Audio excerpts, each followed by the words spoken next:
Hello students, कैसे हो आप लोग। होप आपकी पढ़ाई अच्छी चल रही होगी। आईटी एडवांस और हाई लेवल की स्टडीज में ऑर्गेनिक केमिस्ट्री में रिएक्शन की मिक्सिंग बहुत ज़्यादा की जाती है। तो इस वीडियो का कॉरस्पॉन्डिंग मैं आपको दिखाने वाला हूँ कि कैसे विनाइल क्लोराइड को आप एक मेडिसिन वैलियम में कन्वर्ट करोगे। ठीक है, चलिए।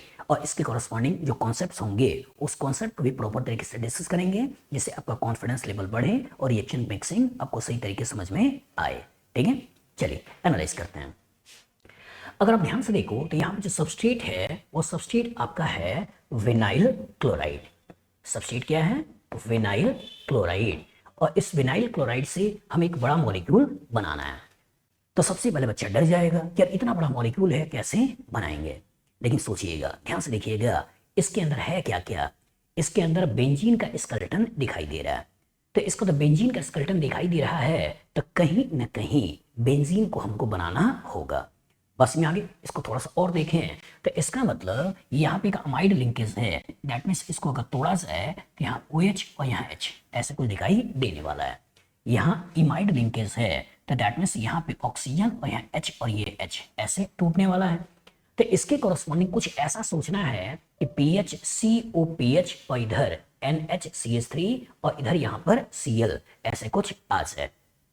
सोचिए, मतलब किसी भी तरीके से क्लोरोबेंजीन तक पहुंचना है या किसी भी तरीके से एन मिथाइल एनिलीन तक पहुंचना है, किसी भी तरीके से PH COPH उधर एसीटोफिनोन तक पहुंचना है। और इधर के कॉरस्पॉन्डिंग देखा जाए तो एसिड है, CH2 है, NH2 है, मतलब किसी तरीके से ग्लाइसिन का इन्वॉल्वमेंट करना है। तो यहां से हमको ये समझ में आता है बेटा कि किसी भी तरीके से विनाइल क्लोराइड को बेंजीन तक तो पहुंचाओ, और एक बार जब बेंजीन तक पहुंचा दोगे फिर क्लोरोबेंजीन तक पहुंचाओ, क्लोरोबेंजीन पहुंचा दोगे तो कहीं ना कहीं नाइट्रोजन को पैरा पोर्शन पर लगाने के बारे में सोचो। एक आपका एरोमेटिक रिंग आ गया, दूसरे एरोमेटिक रिंग को मिलाना है, तो कहीं ना कहीं एसाइलेशन वाला कॉन्सेप्ट के बारे में भी सोच सकते हो। तो इन्हीं सब परम्यूटेशन कॉम्बिनेशन को मिलाते हुए हमें किसी भी तरीके से यहां तक पहुंचना है। तो सबसे पहले अगर क्वेश्चन आपको दिखाई दे रहा है कि विनाइल क्लोराइड जो एलिफेटिक है, इस एलिफेटिक को किसी तरह एरोमेटिक बेंजीन तक लेके चले। सोचिए, विनाइल क्लोराइड से अगर हम बेंजीन बनाना चाहते हैं तो सबसे पहले क्या करें, इसको ट्रिपल बॉन्ड में कन्वर्ट करें। और जब ट्रिपल बॉन्ड में कन्वर्ट करें तो क्या करना चाहिए, आपको सबसे पहले यहाँ पर सोडामाइड का रिएक्शन करना चाहिए। और सोडामाइड का रिएक्शन करने के कॉरस्पॉन्डिंग यहाँ से HCl को निकालना है और HCl को निकालकर यहाँ पे ट्रिपल बॉन्ड बनाना है। बस में आगे दैट मीन्स एक स्ट्रॉन्ग बेस के द्वारा हम यहाँ से HCl को निकालेंगे और HCl को निकालकर हम अल्काइन बनाएंगे। चलिए, अब यहाँ पे मैं आपको एक होमवर्क देता हूँ, सोच के बताइएगा कि क्या इस HCl को निकालने के लिए क्या हम NaOH को यूज कर सकते हैं या नहीं। क्या इस HCl को निकालने के लिए आप यहाँ पर KOH का यूज कर सकते हो या नहीं। क्या इस पर्टिकुलर HCl को निकालने के लिए आप कैल्शियम हाइड्रोक्साइड का यूज कर सकते हो या नहीं। सोच कर बताइएगा, क्या इस पर्टिकुलर HCl को निकालने के लिए क्या हम सोडियम बाई कार्बोनेट का रिएक्शन कर सकते हैं या नहीं। बस में आगे आराम से सोचिएगा, ठीक है, और कॉन्सेप्ट को जानने की कोशिश करिएगा। क्यों हम यहाँ से HCl को निकालने के लिए इसी को यूज करते हैं, क्या इस बेस की जगह इन बेस को ले सकते हैं या नहीं। अगर आंसर आपको आता हो तो कमेंट बॉक्स में लिखिए, और आंसर अगर ना आता हो तो मेरा जो YouTube का कम्युनिटी मेंबरशिप को ज्वाइन करिए, और उसके कोरस्पॉन्डिंग में कॉन्सेप्ट आपको प्रॉपर तरीके से एनहांस करवाता हूं, और हर एक लेक्चर के अंदर डिटेल में आपको स्टडी करवाया जाता है, जिससे आप कॉन्सेप्ट को प्रॉपर तरीके से सीखोगे। चलिए, तो पहला क्वेश्चन आपके लिए मैं यहाँ पे डालता हूं कि क्या यहाँ से HCl को निकालने के लिए हम हमेशा सोडामाइड का यूज करें या NaOH KOH calcium hydroxide sodium bicarbonate इनके द्वारा भी HCl निकल सकता है और HCl निकलकर अल्काइन बन सकता है। मतलब यहाँ से HCl को निकालकर हमने अल्काइन तो बना दिया। अब अल्काइन से बेंजीन तक पहुंचना है। सोचिए, अल्काइन से बेंजीन तक पहुंचना है, कोई रिएक्शन याद आ रहा है। सोचो, कोई रिएक्शन याद आ रहा हो। जब एलिफेटिक को एरोमेटिक में लेके जाना होता है तो उस केस में क्या यूज करते हैं, रेड हॉट आयरन। तो रेड हॉट आयरन इसके कॉरस्पॉन्डिंग हम इस अल्काइन को बेंजीन में कन्वर्ट कर सकते हैं। दूसरा क्वेश्चन, ये पहला क्वेश्चन था जो मैंने आपको दिया, अब मैं दूसरा क्वेश्चन आपको दे रहा हूं। सोचिएगा, बोला जाता है कि अल्काइन के ऊपर रेड हॉट आयरन से बेंजीन बनता है। दूसरा क्वेश्चन, कि क्या रेड हॉट आयरन की जगह हम यहाँ पे मैग्नीशियम लेकर रिएक्शन कराएं तो क्या यहाँ से यहाँ जाएगा या नहीं। क्या हम इसकी जगह पे सोडियम मेटल यूज करें तो यहाँ से यहाँ जाएगा या नहीं। इसकी जगह पर हम जिंक यूज करें तो क्या यहाँ से यहाँ जाएगा या नहीं। इसकी जगह पर अगर मैं कैल्शियम को यूज करूं तो क्या वो यहाँ से यहाँ जाएगा या नहीं। हमेशा बोला जाता है कि रेड हॉट आयरन, तो दिमाग में आ सकता है कि सर आयरन की जगह मैग्नीशियम, सोडियम, जिंक और कैल्शियम ये सब लेके कि हम यहां से यहां जा सकते हैं या नहीं। सोचिएगा, अगेन बोल रहा हूं कि ऑर्गेनिक केमिस्ट्री को समझने के लिए आपके दिमाग में क्वेश्चन आना जरूरी है, रटना नहीं है, समझना है कि आखिर आयरन के द्वारा ही क्यों रिएक्शन होता है, बाकी किसी मेटल के द्वारा रिएक्शन कराएं तो होगा या नहीं होगा। बस में आगे अगर आपको आंसर मालूम है तो कमेंट बॉक्स में लिखिए, और नहीं मालूम है तो मेरे मेंबरशिप कम्युनिटी को ज्वाइन करिए। वहां से आपको डिटेल में स्टडी मिलेगी और प्रॉपर अंडरस्टैंडिंग आपका केमिस्ट्री में बनेगा। चलिए, अब यहां से हम बेंजीन तक पहुंच चुके हैं, और जब बेंजीन तक पहुंच चुके हैं और कहानी के अंदर मैंने क्या बोला था, कहानी के अंदर किसी भी तरीके से ये क्लोरोबेंजीन वाला सेगमेंट को लेकर आना है, कहानी के अंदर किसी भी तरीके से ये PHCO और ये वाली कहानी लाना है। तो इसका मतलब हमें CO वाली कहानी लाना है, COPH, तो कहीं ना कहीं एसाइलेशन कराना है, और एसाइलेशन कहाँ कराना है, हमको इसी पर्टिकुलर बेंजीन के अंदर हैलोजन होगा उन्हीं के अंदर कराना है। बस में आगे समझिएगा, एनालाइज करिएगा। तो बेंजीन तक पहुंच चुके हो तो यहाँ पे हमने डाल दिया क्लोरीन और साथ में डाल दिया AlCl3, और यहाँ के कोरस्पॉन्डिंग हमने यहाँ पर क्लोरोबेंजीन बना दिया। अब सोचिए क्वेश्चन नंबर 3। अब थर्ड क्वेश्चन है कि सर बेंजीन के ऊपर क्लोरीनेशन कराने के लिए आपने क्लोरीन AlCl3 डाला, लेकिन क्या हम बेंजीन के ऊपर क्लोरीनेशन कराने के लिए क्लोरीन वाटर डाल सकते हैं या नहीं। क्या हम बेंजीन के ऊपर क्लोरीनेशन कराने के लिए क्लोरीन के साथ सोडियम बाइकार्बोनेट डाल सकते हैं या नहीं। क्या हम क्लोरीन को लाने के लिए क्लोरीन के साथ CCl4 डाल सकते हैं या नहीं। क्या हम यहाँ पर क्लोरीन के साथ हम यहाँ पर CHCl3 क्लोरोफॉर्म डाल सकते हैं या नहीं। अगर इनको डाल सकते हैं तो क्यों बार बार इसी को लिया जाता है, और अगर इसकी जगह कुछ और लें तो क्या हो सकता है। सोचिएगा। तीसरा क्वेश्चन आपको दे रहा हूं कि बेंजीन से जब क्लोरोबेंजीन बनाना है तो क्या क्लोरीन AlCl3 ही लेना है या इनमें से कुछ ले सकते हो, और इनको नहीं ले सकते हो तो क्या ले सकते हो। बस में आगे यहां से एक थॉट में आपको दे रहा हूं, ठीक है। आंसर अगर आपको आता हो तो अगेन कमेंट बॉक्स में लिखिए, और आंसर अगर ना आता हो तो तुरंत मेरे मेंबरशिप कम्युनिटी को ज्वाइन करिए, जिससे कि अंडरस्टैंडिंग आपकी और अच्छी बने और सब्जेक्ट का नॉलेज प्रॉपर तरीके से गेन हो। चलिए, तो यहां से हम क्लोरोबेंजीन तक पहुंच गए, और जब यहां से हम क्लोरोबेंजीन तक पहुंच गए, अब हमें करना क्या है, किसी भी तरीके से इस क्लोरोबेंजीन के पैरा पोजीशन पे N वाली कहानी लानी है। और जब पैरा पोजीशन पे N वाली कहानी लानी है, और लाना क्या है, N पे H और इधर CH3, तो क्या कोई ऐसा रिएक्शन आप जानते हो क्या जिससे क्लोरोबेंजीन के पैरा पे डायरेक्ट कभी NH-CH3 आ जाए। नहीं। बस में आगे जब नाइट्रोजन लाना होता है तो 5 ही तो जनरल रिएक्शन आपको पढ़ाया गया होगा। कौन सा है, हेलोजिनेशन, नाइट्रेशन, सल्फोनेशन, अल्काइलेशन और एसाइलेशन। तो अगर कभी नाइट्रोजन लाना होता है तो रिएक्शन कौन सा करना होता है, नाइट्रेशन रिएक्शन। और जब नाइट्रेशन रिएक्शन करना है तो इसका मतलब इसी क्लोरोबेंजीन के ऊपर कंसंट्रेटेड नाइट्रिक एसिड का रिएक्शन कराइए in presence of sulphuric acid, और यहाँ के कॉरस्पॉन्डिंग इसके पैरा पोजीशन पे NO2 को लगा दीजिए, ये बनेगा पैरा नाइट्रोक्लोरोबेंजीन बन गया। अगेन चौथा क्वेश्चन जो आपसे मैं पूछ रहा हूं कि जब नाइट्रेशन कराना है तो हमने नाइट्रिक एसिड लिया, समझ में आया, लेकिन साथ में सल्फ्यूरिक एसिड लिया है, तो क्या इस सल्फ्यूरिक एसिड की जगह HI लेकर नाइट्रेशन करा सकते हैं या नहीं। क्या इस सल्फ्यूरिक एसिड की जगह HiO4 इसको लेकर रिएक्शन करा सकते हैं या नहीं। क्या इसकी जगह HCl को लेकर रिएक्शन करा सकते हैं या नहीं, या इसकी जगह केवल हम डाइल्यूट अगर हम मान लो HNO3 ले लें तो क्या इसके द्वारा रिएक्शन करा सकते हैं या नहीं। अगर नाइट्रेशन कराया है तो नाइट्रेशन कराने में नाइट्रिक एसिड की जगह हम यहाँ पे के साथ साथ सल्फ्यूरिक एसिड क्यों डाल रहे हैं, और यहाँ पे कंसंट्रेटेड वर्ड यूज क्यों कर रहे हैं। अगर डाइल्यूट ले लें तो क्या रिएक्शन हो सकता है या नहीं।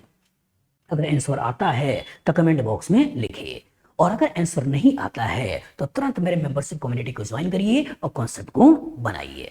बस में आगे तो यहां से आप नाइट्रो तक ला दिए, या पैरा नाइट्रोक्लोरोबेंजीन बना दिए। अब कहानी का ट्विस्ट ये है कि यहाँ पे हमको चाहिए NHCH3, तो NHCH3 चाहिए, इसका तो इनडायरेक्टली NH2 चाहिए था, जिसके एक हाइड्रोजन घटाकर CH3 में इस CH3 से रिप्लेस करना है। तो जो NH2 लाना है और कहानी का तो NO2 आ चुका है, तो क्या करना है, इसका रिडक्शन करना है। और इसका रिडक्शन करना है तो यहाँ आपने यूज किया है SN और साथ में HCl, और SN HCl की कॉरस्पॉन्डिंग आपने यहाँ पे क्लोरीन और यहाँ NH2 ऐसे बना दिया। नेक्स्ट क्वेश्चन, क्या हम यहाँ पर इस NO2 के रिडक्शन में SnHCl की जगह क्या हम यहाँ पर मैग्नीशियम HCl को ले सकते हैं या नहीं? क्या हम इस पर्टिकुलर नाइट्रो के रिडक्शन के लिए सोडियम बोरोहाइड्राइड को यूज कर सकते हैं या नहीं? क्या इस पर्टिकुलर के रिडक्शन के लिए DIBAL H di isobutyl aluminium hydride को यूज कर सकते हैं या नहीं? क्या इस नाइट्रो के रिडक्शन के लिए हम यहाँ पे HI रेड फॉस्फोरस यूज कर सकते हैं या नहीं? सोचिएगा। अगर आपको आंसर मालूम है तो तुरंत कमेंट बॉक्स में लिखिए, और आंसर मालूम ना हो तो तुरंत मेरे मेंबरशिप कम्युनिटी को ज्वाइन भी कर लीजिए, कि जिससे कि प्रॉपर अंडरस्टैंडिंग आपको मैं दे पाऊं और सब्जेक्ट की नॉलेज को इनहेंस कर पाऊं। ठीक है, चलिए, तो यहां से आप यहां तक तो पहुंच गए। अब सोचिए, और जब यहां तक पहुंच गए, अब अगर मैं एक बेंजीन वाले रिंग से दूसरे बेंजीन वाले रिंग को जोड़ना चाहता हूं, और जो दूसरे वाले बेंजीन रिंग को जोड़ना चाहता हूं, तो हमको चाहिए क्या, PHCO, यही तो चाहिए। और जो PHCO चाहिए तो दिमाग में क्या आ सकता है, एसाइलेशन। और जो दिमाग में एसाइलेशन आ सकता है, तो क्या इसी के ऊपर डायरेक्ट एसाइलेशन कराएं या ना कराएं? इसी के ऊपर डायरेक्ट एसाइलेशन कराएं या ना कराएं? सोचिए, ये हमारा छठा क्वेश्चन है कि क्या इसी के ऊपर हम डायरेक्ट PHCOCl और AlCl3 डालकर डायरेक्ट एसाइलेशन कराते हुए हम यहाँ पर COPH को लगा सकते हैं या नहीं? सोच के बताइएगा, क्या इसके द्वारा हम यहाँ पे रिएक्शन करा सकते हैं या नहीं? चलिए, अब कॉन्सेप्ट में आगे बढ़ते हैं। जब कॉन्सेप्ट में आगे बढ़ते हैं तो कहीं ना कहीं NH2 की रिएक्टिविटी बहुत ज्यादा है, ये इसकी बेंजीन को बहुत ज्यादा पैसा दे रहा है। तो किसी भी इलेक्ट्रोफाइल के ऊपर अटैक करना होगा तो हो सकता है कि ये आपका ऑर्थोपैरा दोनों जगहों पर अटैक कराए, और जब AlCl3 मौजूद है तो हो सकता है इसके द्वारा कॉम्प्लेक्स का फॉर्मेशन भी कर ले।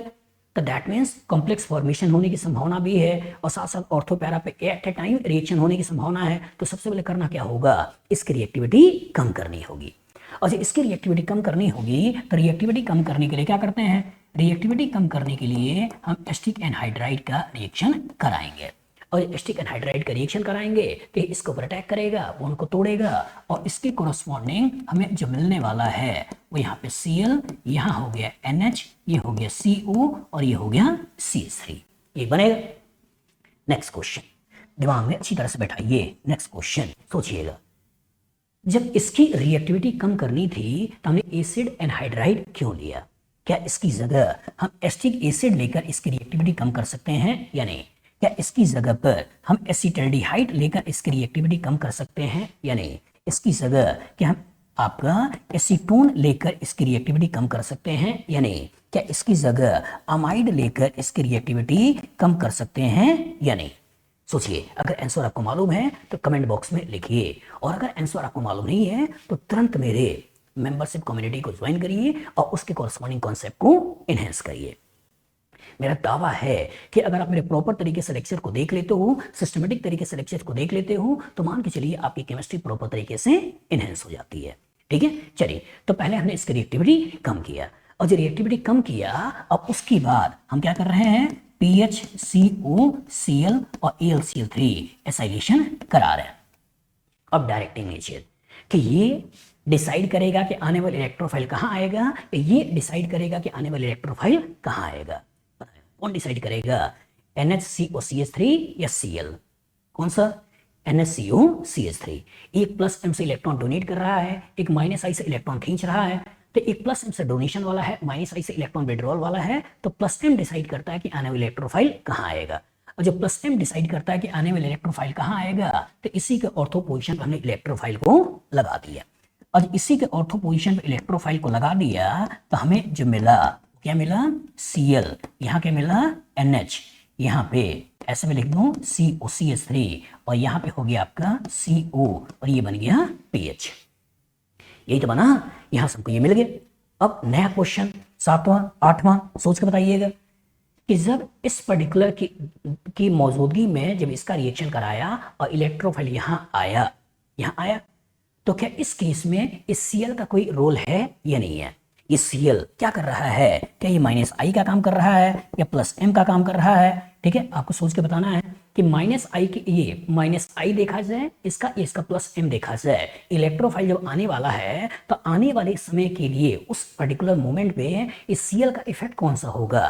क्या उस पर्टिकुलर को स्टेबल बनाने वाला फैक्टर इन्वॉल्व हो रहा होगा, मतलब प्लस एम इन्वॉल्व हो रहा होगा, या उसे अनस्टेबल बनाने वाला फैक्टर इन्वॉल्व हो रहा होगा, उसका माइनस आई इन्वॉल्व हो रहा होगा? सोच के बताइएगा। अगर आंसर आपको मालूम है तो कमेंट बॉक्स में लिखिए, और आंसर मालूम नहीं है तो तुरंत मेरे YouTube चैनल पे एक बार चले जाइए, मेंबरशिप कम्युनिटी को ज्वाइन करिए और उसके कोरस्पॉन्डिंग नॉलेज को एनहेंस करिए। सोचिए कहानी के अंदर मैं क्या क्या ला चुका हूं। कहानी के अंदर Cl ला चुका हूं, NaCO3 ला चुका हूं, COPH ला चुका हूं। इसको अगर ध्यान से देखा जाए तो PHCO ये वाली कहानी आ गई है। PHCO ये वाली कहानी क्या आ गई? आ गई। PHCO ये कहानी आ गई है, और इसके इधर ऑर्थो पे NH और इसके पैरा पे Cl, और इधर देखो तो इसके आपके ऑर्थो पे NHCH3 और पैरा पे Cl, ये कहानी आ गई। तो इसी को अगर मैं इसी को थोड़ा उस वे में लिखने की कोशिश करूं तब ऐसे सोचो कि ये आपका Cl जो मैं लेकर आया, इसी के पैरा पे हमने क्या किया था, यहाँ पे पैरा पे हमने NH और यहाँ COCH3 ये बनाया है, और इधर देखा जाए तो CO है और ये आपका PH है, ऐसे बना दिया। ध्यान से देखना, समझना।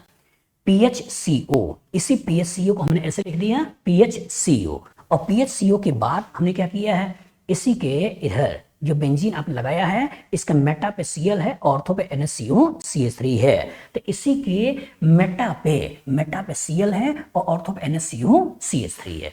ये तो है। अब सोचिए हमें चाहिए क्या था? हमें चाहिए था कि आपका कहानी के अंदर अब यहाँ NH2 किसी तरह लाएं, और जो NH2 किसी तरह से लाएं तो कहानी के अंदर अब जो किरदार आएगा वो क्या आएगा? इसकी हाइड्रोलिसिस। तो अगर मैं इसकी हाइड्रोलिसिस करा दूं, इसी के ऊपर वाटर का रिएक्शन करा दूं इन प्रेजेंस ऑफ H+, तो होगा क्या? इसी अमाइड की हाइड्रोलिसिस हो गई, वह H और H यहाँ पर, ये OH यहाँ पर चला आया। तो कहानी के अंदर आपका किरदार अब जो क्रिएट हुआ, उस क्रिएशन में यहाँ पे आ चुका है Cl, यहाँ आ चुका है NH2, यहाँ आ चुका है आपका CO, और यहाँ आ चुका है PH। और यहाँ तक तो बन गया। अब ये एक क्वेश्चन मैं आपको दे रहा हूं कि हमने वाटर के द्वारा हाइड्रोलिसिस क्यों कराया? हमने वाटर के द्वारा हाइड्रोलिसिस क्यों करवाया? ये आपके पास क्वेश्चन है। और दूसरा, अगर करवाया तो कहानी के अंदर एसिडिक मीडियम के मौजूदगी में रिएक्शन क्यों करवाया? मतलब एसिड कैटालाइज की बात ही क्यों कर रहे हैं हम, बेस कैटालाइज की बात क्यों नहीं कर रहे हैं, और बिना एसिड बेस की रिएक्शन क्यों नहीं कर रहे हैं? अगर आपको आंसर मालूम है तो कमेंट बॉक्स में लिखिए, और अगर आंसर मालूम नहीं है तो तुरंत मेरे YouTube चैनल पे आइए, हो ही आप, ठीक है, मेरे मेंबरशिप कम्युनिटी को ज्वाइन करिए और कॉन्सेप्ट को एनहेंस करिए। चलिए, तो यहाँ के कॉरस्पॉन्डिंग अब यहाँ तक पहुंच गए। अब हमारे पास एडिशनली जो चीजें दिख रही हैं या बच रही हैं वो क्या है? सोचो एनालाइज करो। यही कहानी है। कहानी के अंदर PH आ चुका है, CO आ चुका है, बेंजीन आ चुका है, NH2 आ चुका है, Cl आ चुका है। हमें किसी भी तरीके से इस वाले स्केलेटन को लेना है और किसी भी तरीके से CH3 को लाना है। तो इस वाले स्केलेटन को लाना है मतलब क्या है? COOH CH2 NH2, यही तो है। सोचिए COOH CH2 NH2, मतलब कहानी के अंदर अब जो किरदार है उस किरदार में है क्या? कहानी के अंदर आपके पास एसिड है, कहानी के अंदर CH2 है और कहानी के अंदर क्या है? NH2 है, ये तो है। अब दिक्कत क्या है कि जब कहानी के अंदर एसिड होगा तो एसिड जो होगा और कहानी में बेस है, तुरंत एसिड बेस रिएक्शन होने की भी संभावना है। तो एसिड बेस रिएक्शन होने की संभावना है। अगर इसको हटाएं तो इसका मतलब इस तरह को एसिड को डायरेक्ट ना लेकर इसका एस्टर वाला फॉर्म ले लें, और जो एस्टर वाला फॉर्म ले लोगे तो अब कहानी के अंदर NH2Z है, जो NH2Z इधर रिएक्शन कर सकता है और ये एज ए न्यूक्लियोफाइल इधर रिएक्शन कर सकता है। तो इसी पर्टिकुलर को अगर मैं सही तरीके से लिख दूं तो इसको हम ऐसे बना लेते हैं कि ये कहानी का हो गया NH2, ये कहानी का हो गया CH2, ये कहानी का हो गया CO और ये कहानी का हो गया OET।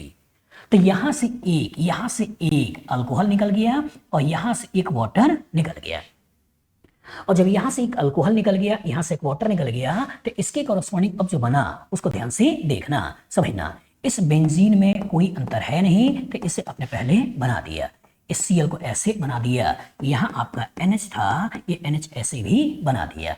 यहाँ कहानी के अंदर ये बेंजीन कार्बन से लगा हुआ था, ऐसे बना दिया। यहाँ कार्बन डबल बॉन्ड, ये कार्बन डबल बॉन्ड नाइट्रोजन बना रहे हो, इसे आपने बना दिया। अब ये कार्बन डबल बॉन्ड नाइट्रोजन बन गया है, उसके आगे CH2 है, ये कार्बन CO से कनेक्टेड है, तो ये आपका CH2 है, इसके आगे ये CO है, जो कार्बन CO इस नाइट्रोजन से कनेक्टेड है, आपने ऐसे बना दिया। अब सोचिए सारी कहानियां हो चुकी हैं, अब बस किसी तरह से H को CH3 में कन्वर्ट कर दें, और H को अगर हम CH3 में कन्वर्ट कर दें तो जो हमें चाहिए था वो मिल गया। अब सोचिए हमें H को हटाना है और H को हटाकर CH3 लाना है, और जब H को हटाकर CH3 लाना है तब क्या हम इसकी लिए, क्योंकि हाइड्रोजन एसिडिक है तो कोई बेस ले लेते हैं, तो बेस ले लेते हैं सोडियम इथॉक्साइड वगैरह ले लिया। Sodium ethoxide as a base इसके प्रोटॉन को खींच के नेगेटिव चार्ज बना देगा, और जब नेगेटिव चार्ज बना देगा तो ही किसी पार्शियल पॉजिटिव CH3 के ऊपर अटैक कर सकता है, और जब पार्शियल पॉजिटिव CH3 के ऊपर अटैक कर सकता है तो इसके लिए हमने क्या किया, CH3 यहां ले लिया आपका O, यहां ले लिया आपका O, यहां ले लिया आपका, यहां पे ये SO2O, फिर ये ले लिया CH3। इसी को थोड़ा सही तरीके से लिख दें तो CH3 है और यहाँ आपका SO4 है, और ये 2 बार है, CH3 ट्वाइस SO4, ये तो है। और जब ये CH3 ट्वाइस SO4 ले लिया, अब होगा क्या, ये जो नेगेटिव चार्ज बना होगा वो इसके ऊपर अटैक करके इस बॉन्ड को तोड़ देगा, और जब इसके ऊपर अटैक करके बॉन्ड को तोड़ दे तो यहाँ के कॉरस्पॉन्डिंग अब जो हमें मिलने वाला है वो क्या मिलने वाला है, ये आपका बेंजीन, ये आपका Cl, ये आपका N, यहाँ हो गया है CH3, यहाँ हो गया आपका CO, ये CH2, और ये हो गया आपका N, ये आपका बेंजीन वाला स्केलेटन, ये आपने नाइट्रोजन से कनेक्ट कर दिया है, ठीक है, ये डबल बॉन्ड बना दिया है। और यही जो पर्टिकुलर कंपाउंड था वो कंपाउंड कौन सा था, वैलियम। तो वैलियम का प्रिपरेशन हो गया। सोचिएगा नया क्वेश्चन दे रहा हूं कि यहां से यहां आए हो तो सोडियम इथॉक्साइड का यूज किया है, और उसके बाद आपने इसको यूज करके ये बनाया है। H को हटाकर CH3 लाना था, इस वाले प्रोसेस को यूज किया। क्या इसकी जगह हम CH3SO3H इसको लेकर हम रिएक्शन परफॉर्म करके ये बना सकते हैं या नहीं? क्या इसकी जगह हम यहाँ पे CH3OH मिथेनॉल को लेकर यहां से यहां जा सकते हैं या नहीं? क्या इसकी जगह हम मिथाइल अमीन को लेकर यहां से यहां जा सकते हैं या नहीं? सोचिएगा, ये आपके लिए एडिशनली क्वेश्चन है। अगर आंसर आपको मालूम है तो कमेंट बॉक्स में लिखिए, और अगर आंसर मालूम नहीं है तो मेरे YouTube मेंबरशिप कम्युनिटी को ज्वाइन कर लीजिए, जिससे आपको प्रॉपर तरीके से अंडरस्टैंडिंग बनती रहे, सब्जेक्ट का नॉलेज मिलता रहे और आपका कॉन्सेप्ट इनहेंस होता रहे। मेरे ख्याल से एक अच्छा खासा रिएक्शन था। एक अच्छे खासे रिएक्शन के कॉरस्पॉन्डिंग कॉन्सेप्चुअली मैंने आपको विनाइल क्लोराइड को कैसे वैलियम में कन्वर्ट करते हैं ये हमने समझाया। कितने स्टेप में समझाया देखिएगा, समझिएगा।